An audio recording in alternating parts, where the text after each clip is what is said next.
Hey guys, good morning, and it's Monday morning here. I'm just wrapping up my workout, getting ready to start my business day. And I came across a court case, something on the news that I feel rather ambiguous about it. It's the case of Robert Kraft, the owner of the New England Patriots. Let me fill you in. There's no love lost between Robert Kraft and me and a lot of the residents of Connecticut. I'll tell you why. It was somewhere in the area of, I think it was, let's see, 10, 15 years ago. Robert Kraft started to romance the people of Connecticut, talking about, I think it was probably more than 15 years ago, talking about bringing the Patriots here if we would build a suitable stadium for him. There was talk of him bringing his team here. And this let me fill you in here. The people of Connecticut are sorely missing a professional team here. It's something, New York to the north of or to the south of us has all the teams, the Mets, the Yankees, the Knicks, all the football teams, the Jets. To the north, they have the Patriots, the Red Sox, the Bruins, hockey. And we're just in the middle. And we've always wanted, since we lost the Whalers back in this, I believe it was the 70s, early 80s, we lost our beloved Hartford Whalers, the hockey team. The people of Connecticut loved this team. And since then, we want a professional team here. So we're not just an interstate in between the big cities and their teams. So when Robert Kraft proposed this, it excited us. This state is always in need of economic help. A lot of people lately, even back then, were leaving this state due to high taxes and other things. So a new team would have been great for this state.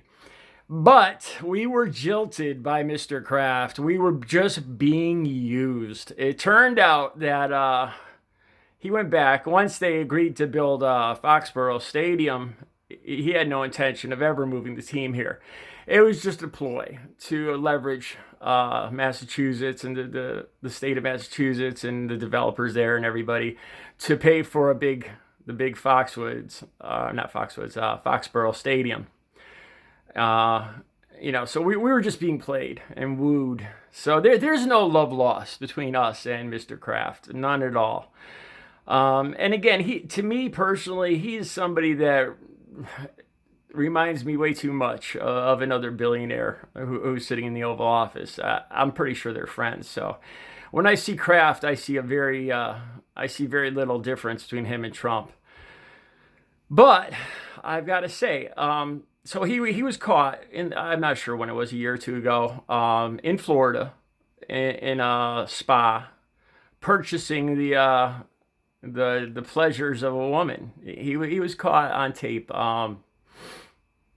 offering money for sex. I don't know if it was just oral. Well, I don't know what it involved, but he was caught on tape. A very embarrassing situation for such a wealthy, prominent citizen. Or so they like us to think. But here's where there's a problem. I just saw in the news today the prosecutors are looking to up the charges because now I believe it's 2 misdemeanors. And really, to be honest with you guys, as long as it's just straightforward offering, $20, $40, whatever for sex, I really don't see it being a felony.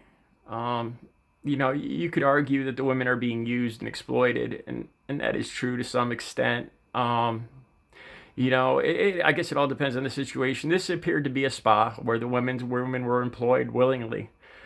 So bringing this charge up to the level of a felony, I hate to say this, but I don't think it's right. Even though he's a rich, lying,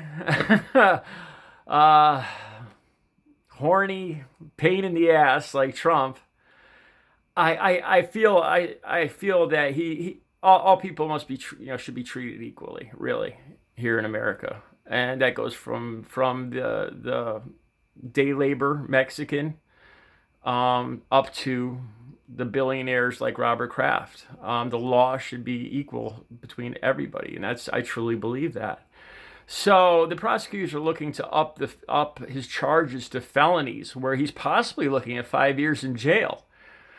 Now, I mean, I hate to say this, but I think that's wrong. I do. Even though I don't like the man, I don't like what he stands for. I don't like how he's played my state and my people in the past and used us, just like he intended on using that spa employee. It's pretty much the same thing he did to the people of Connecticut. But he deserves, he doesn't deserve. I'm not sure. I have to look into this, what the charges, the felony charges even are. But that was on the news today, where the prosecutors are looking to up the 2 misdemeanors to 2 felonies, where he's looking at considerable jail time. And to be honest, if that were me, this is a rare case that's opposite the usual. Whereas if I got caught doing that same thing, I probably would have got a little community service, and that would be the end of it. And it probably would have been expunged off my record, more than likely. So if we're talking about Robert Kraft going to jail for this, I don't think it's right. I mean, I hate to say it, but you got to be equal and fair. And even though I don't like the man, I don't like anything he stands for, I don't think it's right that they're looking to charge him with two felonies. I have to look a little more into it as to why. I mean, there's nothing about him lying or any extenuating circumstances I've seen so far as to why they should boot this up to 2 felonies. It doesn't make a whole lot of sense to me. So it's going to take a little more investigation. But I thought it was worthy of posting this because it wasn't my usual response. It would be to fry the rich bastard, but I can't say that. Because, like I said, as long as one person is being treated unjustly, we all are, as they say. Despite whether it's a day labor, Mexican person, anybody, up to a billionaire, if they're not being treated equally under the law, then we're all losing. We're all being unfairly treated, really. So that's my opinion for today. If you guys have any more info on this case, let me know right in the comments as to what you think what the felonies are. I don't know if this is more of extenuating, but they didn't say that there was any extenuating situation where he was trying to bribe or blackmail or lie his way out of it. It doesn't appear like that. It just appears that the prosecutors are trying to up it to 2 felonies, and it doesn't make sense at this point to me, regardless of how I feel about the gentleman. So that's my thoughts for today. Let me know what you guys think, and if you have any more info on it. Thanks. Have a good Monday.